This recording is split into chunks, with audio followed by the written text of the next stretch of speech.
next guest is the Vice President and General Counsel for NetChoice. Carl Szabo, welcome back. Why? I mean, are we dragging Elon Musk into hearings and forcing him to? How come they never had a problem with Elon Musk before? It just seems like ever since he's taken over Twitter. That's exactly right. I mean, Elon Musk was the darling child of the left for well over a decade. Why? Because he was pushing a green agenda with Tesla. Then he committed the original sin. He spoke out against the administration. He spoke out against the left by purchasing Twitter, making it more accessible, and allowing Trump back on. So now the Biden administration's SEC, FTC, and EEOC are all going after his acquisition of Twitter, his running of SpaceX, his running of Tesla, and basically they are trying to destroy him financially because he opened up Twitter to more free speech. I mean, they're not just attacking Twitter. They're attacking every one of his business interests, even the ones they subsidized.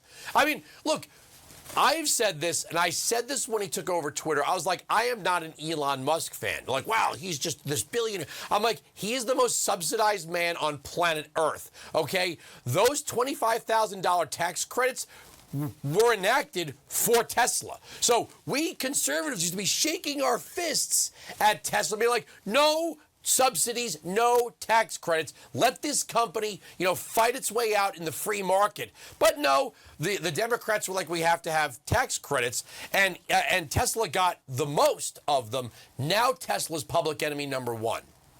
Yeah, I mean, if you look at some of the absurd claims, so let's look at the SEC claim, right? They're going up against Twitter X, whatever you want to call it today, and they're saying it was a fraudulent acquisition. Well, if you remember how this actually went down, Elon Musk way overpaid for Twitter. In fact, if you were a Twitter shareholder, you made out like a bandit because you got paid out at $40 billion valuation when in fact your true value was around 26 billion. In fact, Elon Musk tried to get out of the deal and the US the US court system forced him to complete it. So who's the victim here?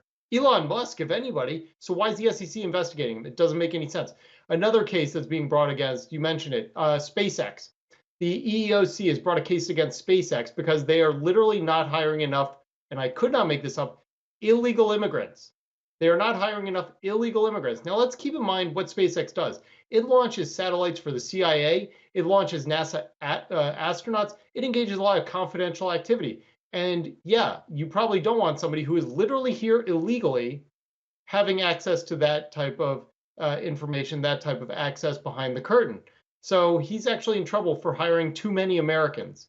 So these are absurd claims. They are absurd suits, but they're all predicated on Elon buying X and an ongoing effort, a all of government effort, as the Biden administration likes to refer to it, to control speech online.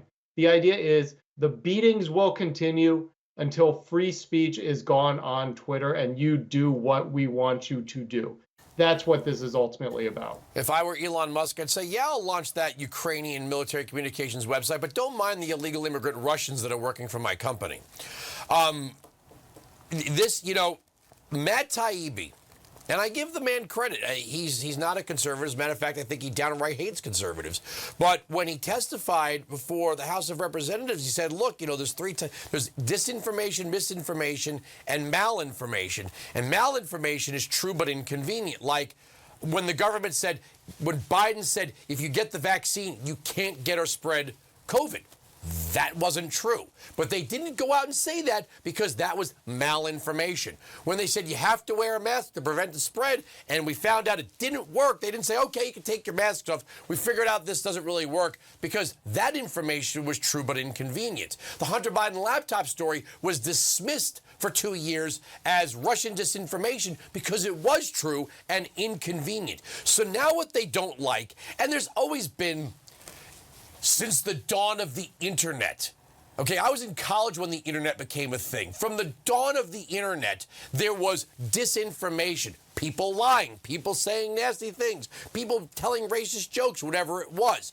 But now they're saying the government should now possess this editorial control, and really what they're threatened by is malinformation.